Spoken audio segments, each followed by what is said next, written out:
Hello and welcome to another AutoTalk podcast. Now, don't forget this is available as a video or an audio. If you want to watch it in video, or future ones in video, then just search AutoTalk NZ in YouTube and search the same thing on any podcast app if you want to find the podcast. We have a huge number of episodes there in both video and audio that you can watch now. We have a fantastic guest for today. The Transport Minister, Michael Wood, has agreed to join us to discuss the government's Clean Car Plan. So that's the Clean Car Standard and the Clean Car Discount. Now, there's been a lot of controversy around the plans this week. The Motor Industry Association has pulled some of its support for the plans, and the government did get it through its first reading in Parliament. So that's been quite a big momentous week in regards to emissions rules, emission standards in the New Zealand automotive market. So that's a great discussion. We will get to that in a moment. But first, I'd just like to acknowledge our sponsor, AutoSure. AutoSure has been a trusted supplier of automotive protection products since 1986. As a dealer, it can provide mechanical breakdown insurance, payment protection insurance, guaranteed asset protection insurance, and car insurance for your customers, and the training and backing for you and your staff to make sure you make the most of the opportunity those products present. For more information on how to become an AutoSure dealer, visit autosure.co.nz. So thank you for joining us, Minister. Now, we have seen this week the first reading of the Land Transport Clean Car Amendment Bill, if I've got the wording right on that.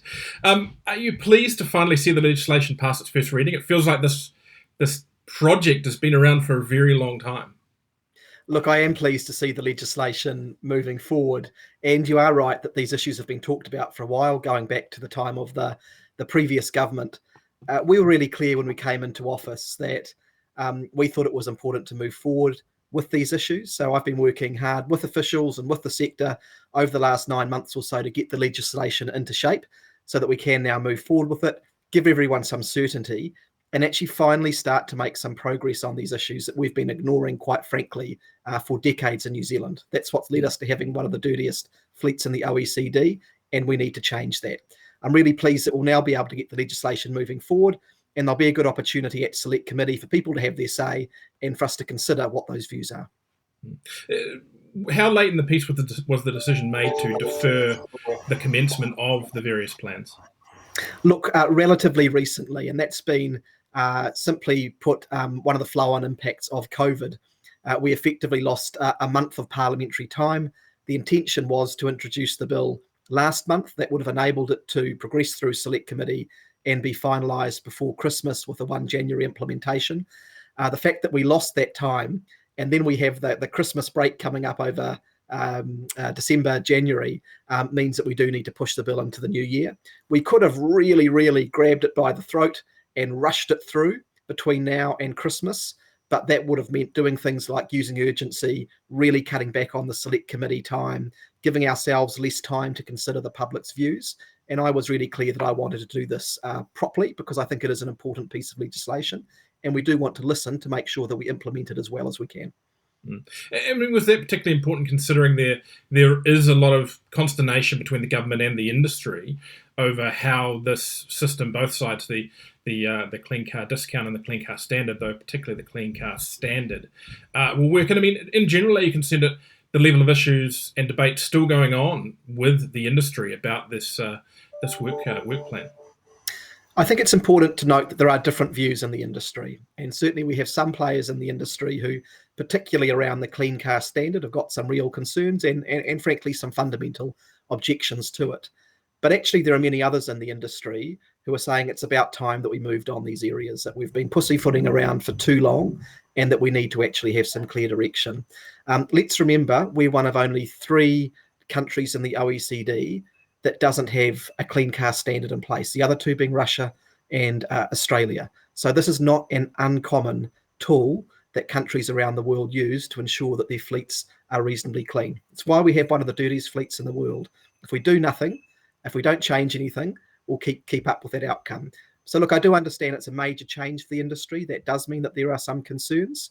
At a conceptual level, I just disagree that we should leave this area to the market. That hasn't worked. But when it comes to the detail, we will listen to the sector. We'll look to make adjustments where we can if that helps the legislation to roll out better. And one thing I will say is that we've been doing that already. through the consultation process, we've already made significant changes to the clean car standard. We've done things like allow borrowing and banking and movement between years. We lowered the penalty levels for the first couple of years, and that was all in response to feedback from the sector. So we've shown that we are willing to listen, but we do want to keep moving forward to clean up New Zealand's fleet. You say you're willing to listen. There has been a lot of consultation so far with the industry, but they would say that a lot of their key points have been ignored. The targets they believe are still far too strong from their perspective and in comparison to other markets. And we've seen things like, with no consultation, the addition of a requirement for, or the potential for the requirement for a certain level of sales to be electric. I mean, are you comfortable with the consultation and how officials have acted so far in their work with the industry on this? Yes, I am. There has been a lot of discussion, engagement, and consultation. I've just outlined some of the actually quite material areas in which we have made changes to the proposed legislation, and we will continue to listen through the select committee process. But it is important to say with this bill, as with anything, listening and consulting doesn't mean that you always agree and just do what the impacted sector wants you to do. It is nearly always the case that when a government is proposing new regulations in a sector, there is some resistance and pushback. And I get that. That's not unreasonable, and we'll keep listening. But as I say, I come back to this fundamental that we've had this approach of not regulating in this area over a long period of time. That's led us to the point of having one of the dirtiest and oldest fleets in the world. And we're not prepared to see that continue. We do think that there needs to be a change in this area. But let's try and work it through and try and at least find our way towards legislation that the sector is comfortable can work. Mm-hmm. If I could just make another point Yeah. on the, sorry, you mentioned the standard itself, the 105 grams target. Look, just to be really clear, it is an ambitious move, and we need to be ambitious in this area because we've been laggards for so long. We have some makes that have been imported into New Zealand over the last 5 years where the average emissions have actually increased. That's how bad it has been up until now in the absence of a standard. So I don't particularly make an apology for us having a level of ambition around this. Having said that, we have built flexibility into the system. That's the banking, the borrowing, the ability to move between years, which I think will allow importers to utilise their fleets to achieve the targets. And we have also built in at 2024 an opportunity just to step back, to review the targets and to make sure that they are going to be achievable and that they have the appropriate level of ambition. Do you believe those emissions that you've just suggested in regards to some of the brands going up is down to the brand not paying attention to emissions or bringing in dirty vehicles, or simply that's what New Zealanders are choosing? We've seen a dramatic shift to SUVs and light commercial vehicles in the recent years by customer choice as much as by any intent of the importers or distributors. Probably a bit of both, Richard. That's the evidence that I see on the ground. In the end, it doesn't matter, actually. We've got a problem. The problem is that the emissions of our fleet continues to go up. And if I come back to the core problem that we're having to face up to here, the performance of land transport on an emissions front is the worst of any sector across all of New Zealand economy and society. Our emissions in land transport have gone up by 90% since 1990, more than agriculture, more than industrial heat, more than anything else. And so if we don't start to make some real steps here, we simply will not meet that challenge, and we will fail to decarbonise transport and fail to reach the targets that both national and Labour governments have signed up to under the Paris Accords. So again, we come back to the core problem. We do need some action here if we're going to get to where we want to. I'm also really clear that if we do this well, and I'm talking about this policy and the broader decarbonisation agenda, then not only will we succeed in decarbonising transport, but actually there are many other benefits that will come with it as well. Improved air quality in our cities. We currently see around about 500 people per year prematurely dying because of poor air quality. It's mainly exhaust fumes. It's more than the road toll, which we talk about all the time, but we hardly ever think about air quality.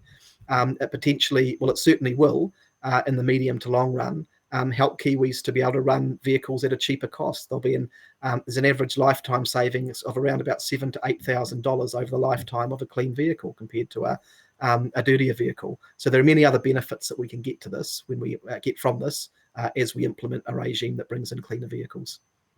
The question is, I know you don't make apologies for setting the targets; they are ambitious, but why so fast, and why are we sticking to going so fast when Treasury has said it's too fast? the Clean Car Commission, the Climate Change Commission has said that it's too fast. The industry is saying it's too fast. You yourself have said that we have been laggards on this. We are behind, and essentially from these targets, we match or even start to overtake Europe in about, I think, 2026, 2027 on our targets. Is that too fast? Is that, you've asking these guys to go from zero to maximum in a very short period of time? Do you believe that they can do that, or that it's fair to make them do that, considering what it will mean for business? Well, again, I come back to the core objective here, which is that we do need to reduce our emissions. And if we don't have ambitious targets, we won't do that at the pace that we need. But there's having ambitious targets, and there's doing something that no one can actually match. And the argument goes, if you're going to put something in place that they can't actually match, then it's just a tax grab, arguably. Yeah, well, that's not our assessment. Our assessment is it is possible to achieve these targets. But as I said, we've built into the system as well considerable flexibility. We've built in a review at 2024. So, if it emerges that it is looking like it's out of reach, we can have a rational approach to that. But I'd just make a couple of other points with this. There is deliberately some tension built into this. Ambitious targets will drive ambitious behaviour. And one of the key things about the standard, and I've had people in the industry come up and tell me this and thank the government for moving forward in this way, is that the combination of the standard and the combination of the clean car discount enables our importers to go back to home base with a bit more leverage to get clean vehicles into New Zealand.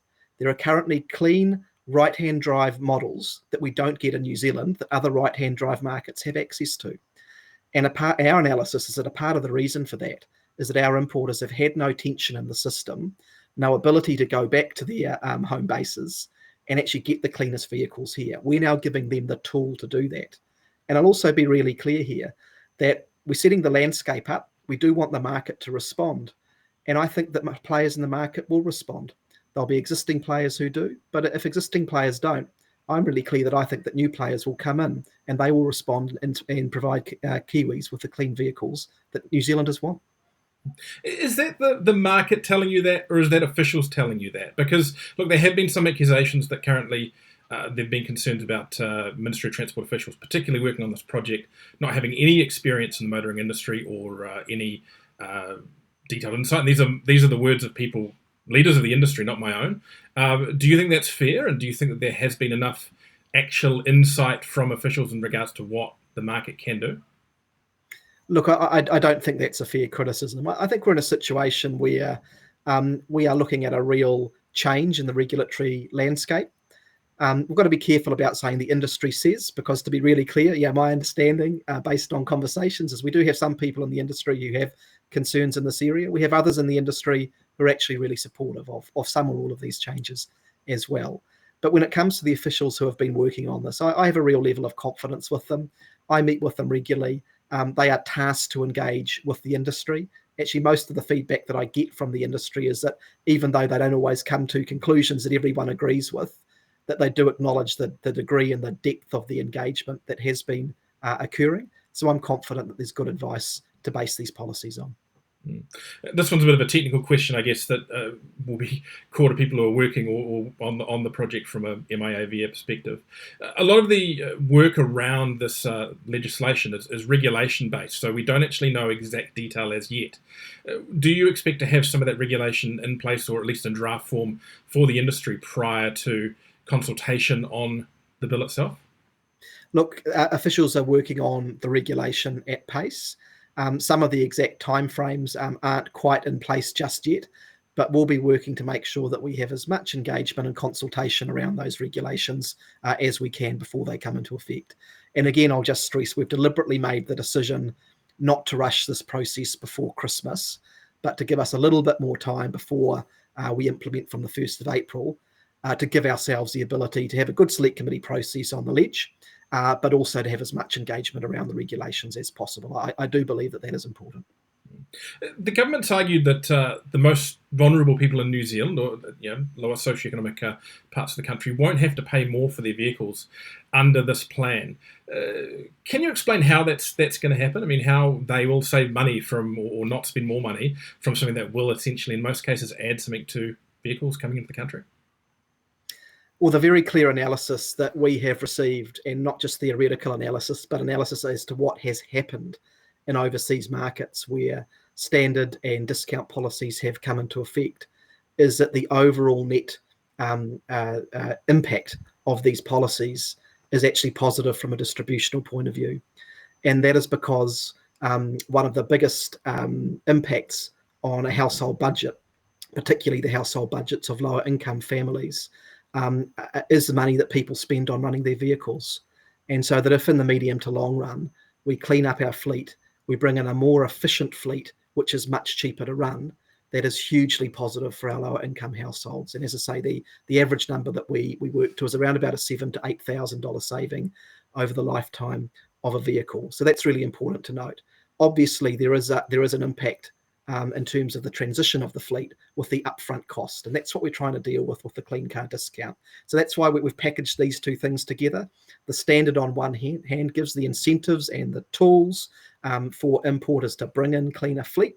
The discount helps to stimulate the demand from consumers to look to purchase cleaner vehicles. And we're confident that the combination of those two things will bring in cleaner vehicles, which will ultimately actually improve things. But I'll just say this as well, that we're consciously, constantly aware of the equity issue here. And that's across this policy and the broader climate transition. Whenever you're going to have a big change in your economy and society, which decarbonisation will bring with it, you have to have at the front of your mind the equity issue. And so beyond these policies, I will be looking at what else we can be doing. And, we've got processes going into the budget next year to make sure that we can be making this transition as equitably as possible. We're a Labour government. That's core to our DNA, is that we look after people and make sure that these transitions happen in a way that is fair. So you're suggesting there may be more funding to assist lower income families to get into cleaner vehicles coming? Well, look, I'm continuing to look at all of the options, and I've had people in the industry, for example, promote to the government the concept of a scrappage scheme, for example, which would potentially provide financial incentives to enable lower income people to be able to get into cleaner vehicles with a bit of extra support. Now, we haven't made decisions around that or other particularly policy options, but we are looking at them. And I don't think it's any great secret that when the emissions reduction plan in its draft form comes out in the coming weeks, there will be a wider range of transport policies within that. And I certainly will be looking at some of the equity levers that we can pull to assist with the transition. Right. Last question, I guess, because I know our time is running out. Are you driving an electric car yourself yet? Yes, I am. The vehicles that ministers are supplied with are all now electric. That was something the Prime Minister was really clear about, that we had to walk the talk in this area. And so I received my first electric vehicle. That was at the very end of last year. It's a Hyundai Ioniq, and it's been a real revelation. It drives beautifully. It's got good range. We've got 3 kids in our family. It's performed really well for our family. Really great performance, and I highly recommend it to people. And because of the clean car discount, more people are going to have that opportunity. Excellent. Thank you so much for talking with us today, Transport Minister Michael Wood. Thank you very much.